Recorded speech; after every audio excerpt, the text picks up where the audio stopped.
Premier débat avant cela, les gars, le PSG prend-il un risque en ne renouvelant pas son effectif? Alors ça, on a cherché là, Jimmy Brown, notre producteur, qui désormais prend de l'ampleur, vous le savez, à chercher. On a tous regardé. En fait, il y a différentes écoles. Tu as l'école on change rien et ça continue de gagner, et l'école il faut changer pour continuer de gagner. Là, le PSG, bon, pour l'instant, on ne change pas grand-chose.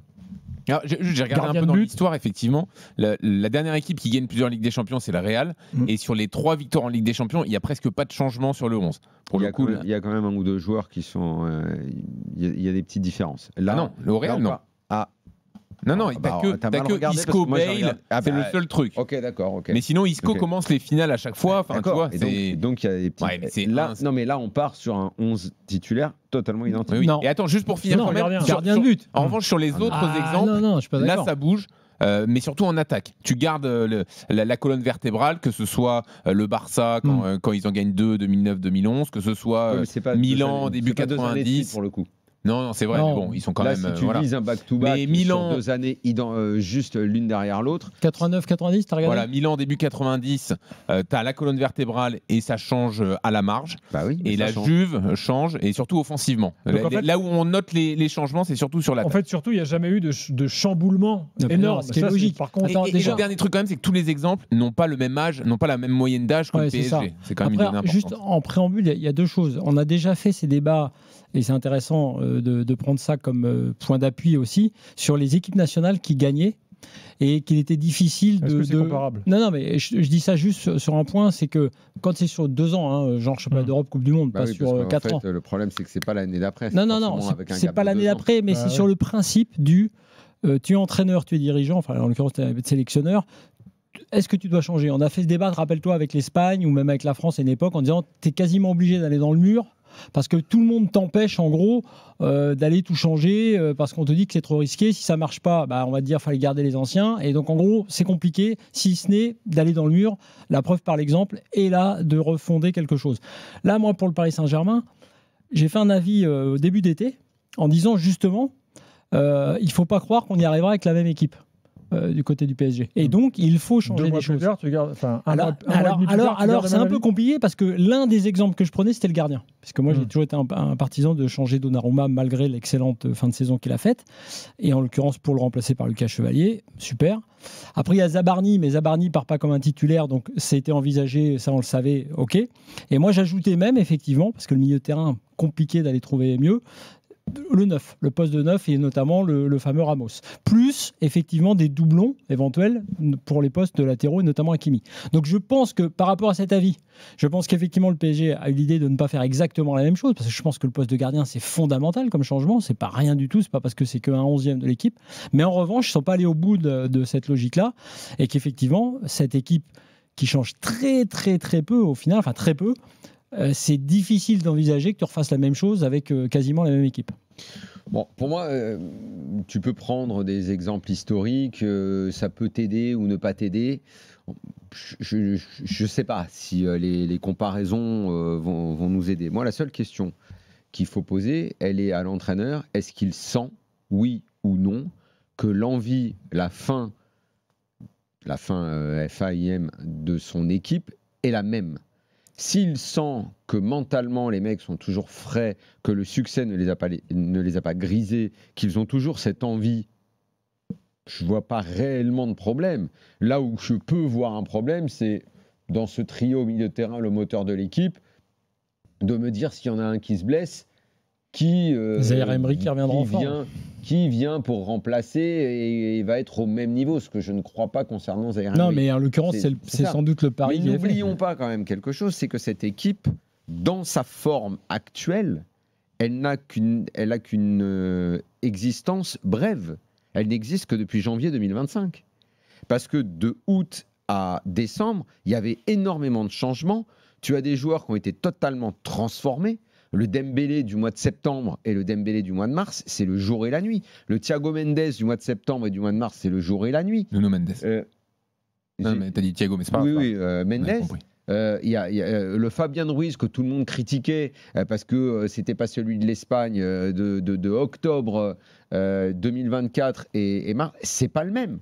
Donc ce que le PSG est devenu après le match contre City, on est dans cette continuité. Si le staff avec la cellule performance estime qu'ils ont les jambes, si le préparateur mental, si Luis Enrique et tout ce staff qui a très bien travaillé à partir du mois de janvier pour trouver cette équipe, n'oublions pas quand on parle de recrutement, parce que je trouve que ça passe tout le temps comme une lettre à la poste, mais Kvara a changé cette équipe. Et ce gars-là, pour 70 millions, est arrivé au mois de janvier. On oublie toujours cet élément fondamental. Donc cette équipe, elle existe depuis janvier. Moi, je ne la vois pas usée. Il n'y a aucune raison d'imaginer qu'elle va être usée. Il y a des points d'amélioration qui sont clairs. Puisqu'on parlait d'exemple. Gardien a été un point d'amélioration. Pardon, on peut se poser la question de Marquinhos. Puisqu'on parlait de comparaison, il manque un milieu. J'ai déjà raconté l'histoire plein de fois, mais je vais la raconter à nouveau parce que moi j'avais beaucoup aimé l'exemple. En 97, Otmar Hitzfeld gagne la Ligue des Champions avec Dortmund, ce qui est un événement majeur évidemment pour Dortmund, qui a toujours été un club plutôt dans l'ombre du Bayern. Et il la gagne en plus un peu en surprise contre la Juve, et c'était plutôt inattendu.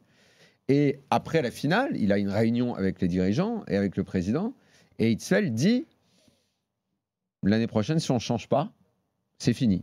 Donc lui sent qu'il a tiré un maximum de cette équipe. Dans cette Guardiola aurait dit la même chose à Barcelone. Exactement, en 2012, en disant je sens qu'il y a des joueurs qui ont lâché. Il parlait d'Alves, de Piqué, de Fabregas. Donc ça, et en gros, je prolonge si on peut réussir à les sortir. Du staff. Et là, le président de Dortmund à l'époque lui dit mais t'es complètement malade. On n'a jamais imaginé pouvoir vivre un truc pareil. On a gagné la Ligue des Champions. Les gens sont dans la rue. La fameuse, le fameux truc pour les équipes nationales où tu ne peux pas changer. Tu estimes que tu dois garder, augmenter les joueurs. Ces joueurs-là sont devenus des idoles et tu me demandes d'en virer 3-4 parce que tu estimes qu'ils ne vont plus avoir la dalle. Lui, humainement, par rapport à la gestion de son club et par rapport à la com au public, il a dit on ne le fera pas. Et Hitzfeld a dit l'année d'après, ça s'est mal passé. Un exemple donc, juste. Chaque aventure est différente. Après, et c'est le staff qui doit étudier le truc. Juste un point pour répondre à ça sur le staff. Et déjà, prendre un exemple tout bête, toujours dans ces idées de comment tu fais l'année d'après pour les équipes qui montent de Ligue 2 en Ligue 1. Tu sais qu'il y a des tas de trucs où on garde l'historique qui a été vraiment un joueur dingue. Oui. Ah oui, mais tiens, il n'a plus le niveau en Ligue 1. Ah bah oui, on l'a augmenté, on l'a gardé. Le Paris FC c'est un exemple aussi de ça, avec beaucoup de joueurs gardés qui peut-être n'auront pas le niveau. Ça, c'est pour expliquer que ça se passe à tous les étages. Pour revenir à ce que tu dis, oui, le coach, ils doivent le sentir, ok, mais ce dont il a besoin, Luis Enrique, en dehors de le sentir et avec son staff, et ce qu'a apporté Kvara, c'est un très bon exemple. C'est quand même de la concurrence. Et de la concurrence top niveau, c'est-à-dire ils étaient 3, ils sont 4 pour les 3 postes de devant. C'est ça aussi qui a changé. Pas seulement le fait que Kvara soit un excellent joueur, c'est le fait que Kvara a apporté une concurrence. C'est en ce sens qu'effectivement, il manque sans doute, malgré tout, malgré le fait que tu as raison, cette équipe-là, elle est jeune et elle mérite de continuer dans l'ensemble. Mais le cas de Donnarumma, pour moi, était emblématique parce qu'il est excellent. Mais il peut y avoir meilleur. Mais en fait, le cas de devant, c'est pareil. Et donc, ça veut dire que moi, le seul truc qui peut m'inquiéter, effectivement, c'est le 9. Et effectivement, aussi les postes derrière, comme le doublon de Hakimi. Continue tout simplement à être performant. Jean-Luc, très vite. Moi, je pense juste qu'il y a 2 niveaux de lecture. Il y a la technique, c'est-à-dire où est-ce qu'on peut, selon Luis Enrique, améliorer l'équipe techniquement, le gardien. Je pense Zabarni, Marquinhos aussi, ça fait partie de ça. Voilà. Et l'autre élément, c'est la mentalité, l'état d'esprit. Est-ce qu'ils vont être capables de se dépouiller comme l'année dernière? Et ça, là-dessus, il ne pourra pas s'en rendre compte avant le milieu de saison ou la fin de saison. T'as raison, tu sais pourquoi? Il étudie tout ça. Non, juste pour répondre à ça. Juste pour répondre à ça. Non, on n'a pas le temps. Une minute de pub. On continue le débat. Le 32-16 est ouvert. Pour répondre à Jean-Louis, le PSG doit-il renouveler plus son effectif pour continuer de gagner? L'un des arguments en dehors de la technique, c'est la mentalité, c'est maintenir la faim FIM dont parlait Daniel. Mais le problème pour ça, c'est que Luis Enrique utilise lui-même la concurrence, c'est-à-dire le fait de pouvoir sortir un mec avec quelqu'un qui peut le concurrencer. Donc il y a quand même un lien. C'est-à-dire que tu peux penser qu'il faut qu'il y ait un gap technique quand même. Comme dans son esprit il y a avec Zabarni et qu'il n'y a peut-être pas sur les autres postes. Pourquoi il n'a pas recruté? Il n'a peut-être pas trouvé de milieu de terrain qui va l'aider en plus à passer un cap. C'est plus ça. Moi, ce qui me gêne le plus dans cette histoire de non-recrutement, de recrutement finalement assez limité, que j'aurais peut-être souhaité effectivement un peu plus large, c'est que Luis Enrique est intransigeant sur une shortlist qu'on doit lui faire en disant non, moi c'est pas mieux que ce que j'ai. Enfin, c'est pas du niveau que je veux, j'en veux pas. Je continue avec Zaïre Emery arrière droit et Neves s'il faut. Je me débrouille. Vous avez que ça dans la shortlist, j'en veux pas. C'est là où peut-être qu'il a raison, hein, mais en tout cas, c'est là où moi je trouve que c'est limité. C'est là le problème. C'est que le principe de base, désormais, ce qui te donne la liberté entière et le crédit illimité, c'est que tu as gagné. Donc il a, déjà qu'il avait pas mal raison avant pour beaucoup, puisqu'il est comme ça, c'est un gourou. Là maintenant, il a tout le temps 100% raison. Et qu'aucune de ses décisions ou de ses essais désormais ne pourra être discutée. Non, parce qu'il a une sorte de blanc-seing. Pour cet été, en tout cas, oui. Après, il a maintenant. Pour en avoir discuté, jusqu'à une éventuelle élimination, plus personne n'osera, évidemment. Non, il peut sentir au milieu de la saison. Non, mais il peut sentir lui-même. Il a marché sur l'eau. Non, mais il a ce crédit-là, à mon avis, pour les premiers mois. Oui, mais il a su évoluer. L'histoire de Guevara est intéressante.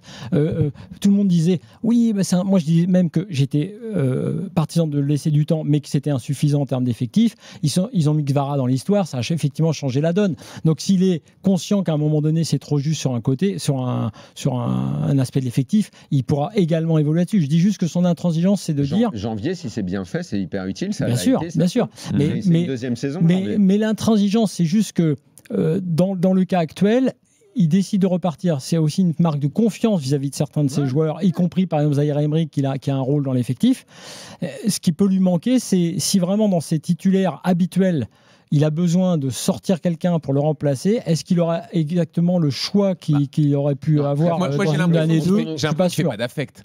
Si à un moment il se dit, c'est pas le genre d'entraîneur qui va dire j'ai gagné avec ces mecs-là, je pourrais jamais m'en séparer, etc. Lui, il va trancher, ça s'est vu avec Donnarumma. Donnarumma, c'est qu'il n'y a pas d'affect. Bien sûr. Non, mais on tourne autour du pot. Mais le seul truc, moi, je suis supporter du PSG. La Ligue des Champions commence septembre. Je me dis, ok, c'est pas grave. On a vu l'année dernière que même en étant hors des 24 pendant 80% du temps, t'es allé la gagner. Le seul truc qui peut, m'inquiéter, voire me mettre en panique, parce que ça arrive dans d'autres clubs, ça arrive dans plein de clubs, et que le PSG a été épargné depuis un an, et que tant mieux si la cellule médicale et les performances fonctionnent du feu de Dieu, tant mieux. Évidemment, si demain on me dit, en janvier, le 20 janvier, Dembélé va se blesser, et début février, Vitinha va se blesser, ah bah oui.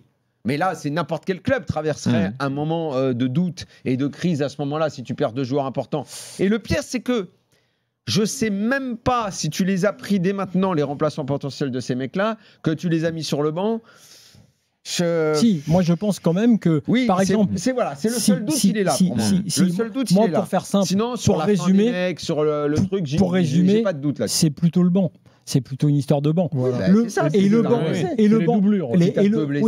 banc qu'on a jugé quand même. Parce que maintenant, il faut revenir sur tous ces moments qui ont été chauds. Tu sais que je sais même plus. Non, mais le banc est insuffisant. Au milieu de terrain, ton premier recours, c'est Zaïre Emery. Soit ou Doué qui est alors Zaïre Emery, Kanguinli qui peut faire milieu et devant, et Doué qui peut éventuellement reculer au milieu. Et après, tu as des Mbaye qui rentrent. Et devant, tu as Mbaye, Barcola. Quand même, si tu considères que le trio, c'est voilà. Et Gonzalo Ramos. Mais donc, on est d'accord que le problème, c'est le banc. Avec ces gars-là, tu es déjà moins sûr de toi pour toutes les exactement. grosses échéances. Et d'ailleurs, ces débats, on les a eus. Et à juste titre, à mon avis. C'est-à-dire que quand ça marchait même mieux, mais qu'on regardait que les fois où le 11, en gros, devait être modifié, à chaque fois, on a eu des questions. On a eu des questions et sur Mbaye, que je trouve d'ailleurs à son niveau très intéressant. Mais juste, on a eu des questions sur Ramos, ça plein. On a des questions sur le poste d'arrière droit. Moi, ce qui m'inquiète, par exemple, c'est ces 2 latéraux qui sont des monstres tous les deux. Il n'y a pas de remplaçant. Bon, ok, oui, mais tu es obligé d'en avoir. Alors, ok, Luis Enrique me dit Zaïre Emery, Neves, ok, Lucas Hernandez, par exemple, pour moi, typique. Lucas Hernandez, pas niveau PSG, ça fait partie des choses qui, toi. Donc, on revient. Oui, mais il y a des changements quand même à faire. C'est ça qu'on a oublié, c'était Mayoulou aussi devant. Mayoulou. Dans les recours sur lesquels Luis Enrique compte. Il a été bon. Donc, le grand paradoxe, c'est de dire aujourd'hui, avec l'intensité du football, le nombre de matchs qu'il y a à jouer, il faut avoir doublé tous les postes et plutôt avec des bons joueurs. C'est ce qu'on a vu dans plein de clubs, notamment en Angleterre. City le faisait, Arsenal. Sauf que nous, on est dans un contexte qui est complètement différent, qui est que tu peux jouer avec tous ces mecs-là en Ligue 1, Mbaye, Lucas Hernandez, Mayoulou, tu ne perdras pas les matchs et tu peux garder tes hommes forts, ta grosse ossature pour la Ligue des Champions. Mais quand j'ai dit ça, il y a 2 semaines, le match d'après, celui de ce week-end d'ailleurs. Angers, il a mis l'équipe type. Mais peut-être pour les célébrations. Est-ce que c'était parce que c'était le soir de fête, le retour au parc et qu'il fallait fêter les mecs et tout? Mais si... Non, mais parce qu'il y avait un match par semaine. Ah oui. Sinon, ils auraient eu 10 jours sans jouer, certains mecs. Si le prochain match, le prochain encore d'après, on est encore avec 12 ou 13 joueurs, là, alors c'est des surhommes alors. Alors c'est des surhommes et il n'y a plus rien à dire. Mais ça défierait toute la logique qu'on voit depuis des mois et des années dans le foot.